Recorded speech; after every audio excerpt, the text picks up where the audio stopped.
Hi Scorpio, this reading is for you if you just recently broke up or had a fallout with your significant other. We'll have 3 separate spreads in this reading. In the first spread, we'll be looking at the situation as to what happened, why, who left whom, and things like that. In the second spread, we'll look at the advice for that situation. And in spread number 3, we'll see new love coming towards you in the near future. Please like, share, and subscribe to support this channel. Here's the situation, Scorpio. We have the Eight of Wands clarified by the Wheel of Fortune. We have the Magician clarified by the Tower. Then we have the Five of Wands clarified by the Knight of Swords and the Seven of Swords. And we have the Knight of Wands on the bottom of the deck. You could have been dealing with pretty much any zodiac sign, right? We do have fire. Aries, Leo, Sagittarius, Air, Gemini, Libra, Aquarius, Virgo. Okay. What I can tell you right away, Scorpio, this person tricked you. They made you believe their lies. They made you believe that they were serious. They made you believe that they wanted to move forward with you or even move in with you. There could have been travel involved for some of you, but they created this illusion of, but it was all a lie. They fed you lie, and unfortunately you took them. You bought it. You bought their lies, Scorpio. You know, that's the best way I can describe this, interpret this. But at some point, you know, things began not to add up, and I think you realized that they were lying to you. Like they weren't who they said they were, and you dropped them. You started a fight. I don't know exactly how you discovered that they were lying to you, but I think you discovered it at some point, and the two of you went your separate ways. There was a fight, and the two of you went your separate ways. Okay, let's unfold this real quick. We do start with the Eight of Wands clarified by the Wheel of Fortune. For some of you, those 2 cards could be cards of travel. Somehow, travel for some of you could have been a part of this equation. But the Eight of Wands is also a card of a lot of communication. All right, the Wheel of Fortune is a start of a new cycle, but at the same time, the Eight of Wands is like really fast card. Perhaps things unfolded really quickly. Things gained momentum, but I think it was a part of their strategy, just to blind you, like go as quick as possible before you can stop and process what's actually going on. Right? The Eight of Wands is also the Cupid's arrows card, so this person could have love bombed you. All right, gave you flowers, gave you presents, took you places, blah, blah, blah, this and that.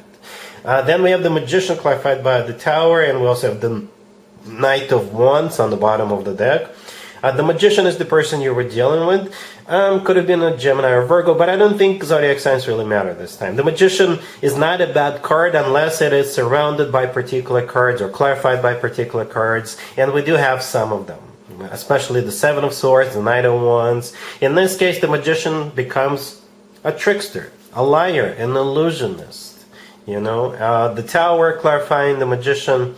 It's actually one of your major arcana cards, Scorpio. But at the same time, the Tower is just something that happens unexpectedly. And again, it feels like they were just really in a hurry, really in a rush to kind of blind you with everything that was going on. Right? Before you could stop and think about what's actually going on, right? And at some point, with the Tower card, things got exposed, right? And the Knight of Wands on the bottom of the deck is a card of a player, right? The Knight of Wands comes in, and all they want to do is just have a little fun, okay? Yeah, the Knight of Wands is a card of somebody who's hot and cold, in and out of your life, a playboy, playgirl kind of a character. And the remaining 3 cards are the Five of Wands with the Knight of Swords and the Seven of Swords. Yeah, this is when that fight happened. The Seven of Swords is a card of a cheater, it's a card of a deception, it's a card of somebody who runs away. Yeah, altogether, this is just when you exposed them. This is when you finally realized what kind of person you were dealing with. Alright, so that's what I have so far. Let's take a look at the advice spread real quick. Here's the advice for you, Scorpio, for the situation we saw in the first spread. We have the Six of Swords, Death, the World, and the Star. 3 major arcana cards. Death is your major arcana card, Scorpio. In the nutshell, what this spread is talking about is you moving on towards something much better. There's also the healing card, the Star, right? But we start with the Six of Swords. This is you moving on. Even though it's a minor arcana card, I think this is the most important card after the death card, because the death card is your major arcana card, like I said. But the Six of Swords is a card of moving on, right? Perhaps you can go travel. Perhaps you need a change of scenery. The World right next to the deck could be a card of someplace remote, you know. At the same time, the World is a card of a happy end, all right? So perhaps it's for the best that this person is no longer in your life. Perhaps you have something much better coming your way with the World card, and you will have your happy end with another person, right? The World comes in, and this is when an old chapter closes, right? And a new, much better, much happier chapter of your life is about to begin. The Star could be an Aquarius you're dealing with, but the Star is also a card of a wish come true, and most importantly, it's a card of healing, okay? So it's time to move on, it's time to heal, and just look into the future for something much better that's coming your way. All right, I'm not going to spend any more time on this. I think we've talked enough about that situation. Let's move on. Spread number 3 is new love coming towards you in the near future. Scorpio, here, spread number 3. This is new love coming towards you in the near future. Say a couple of weeks, so by the time of your birthday season. Yay! So we got the Ace of Cups, clarified by the King of Swords. We have strength. We have the Six of Pentacles, clarified by the Ace of Pentacles, and we have the Page of Cups on the bottom of the deck. What's interesting about this reading is that you got this King of Swords, right? Yeah, it could be an air sign, Gemini, Libra, or Aquarius, or somebody with a lot of air in their chart. If they're not an air sign, the King of Swords is usually somebody who can come off a bit cold, detached, but at the same time very intelligent. Or it could simply be somebody who is like a doctor or a lawyer or somebody who wears uniform for work. So, but at the same time, this person is just so soft and loving. You know, so soft and loving. Those are the words I keep hearing about this individual, right? So first of all, we got the Page of Cups on the bottom of the deck. So this is, to me personally, the Page of Cups is the nicest page out of all 4 pages. I don't mean to insult or belittle the other pages, but with the Page of Cups, always expect somebody being super nice to you, like give you flowers, tell you compliments, just being very attentive. All right.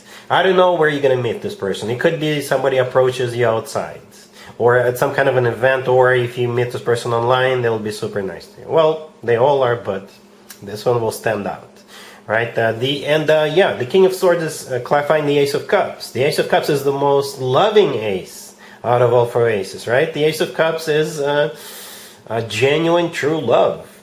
Then we have strength. Strength could be a Leo you're dealing with, but strength could be interpreted a few different ways. First of all, strength could be a card of courage. Then strength could be a very passionate energy. Strength could be a card of loyalty, right? And strength is just very soft approach, right? They will never force anything upon you. They'll always be like very soft. If they need something from you, they will be very soft about it, if that makes sense. Right? You see how in a strength card there's a lion and the person, and the lion is feeling really good because the person is being super nice to the lion. Soft approach, soft force. Okay, and at the end we have the Six of Pentacles clarified by the Ace of Pentacles. For some of you, you could be dealing with a couple of different people, by the way, because with the Six of Pentacles, sometimes this card could be interpreted as a card of a choice. But most importantly, the Six of Pentacles is a card of balance, and it's a card of equal give and take. So this person will, from the beginning, look at you as an equal partner to them, and they will be treating you accordingly. The Ace of Pentacles clarifying that, the second ace. This ace is a golden opportunity. This ace always comes from somebody who is ready to settle down, ready to start a family, ready to get serious. All right, so 2 aces. This looks like an amazing new beginning, to be honest with you. It's like an amazing new beginning, Scorpio. Like I said, you got this King of Swords who could be somebody who is like very strict, I guess, or they can come off as a strict person, but at the same time they're still so very loving. All right, enough of that, Scorpio. I think you get the idea. So yeah, that's what I have for you for this reading, for this time period. If this video resonates with you, please like it. Please also share and subscribe. And other than that, Scorpio, have an amazing the rest of October.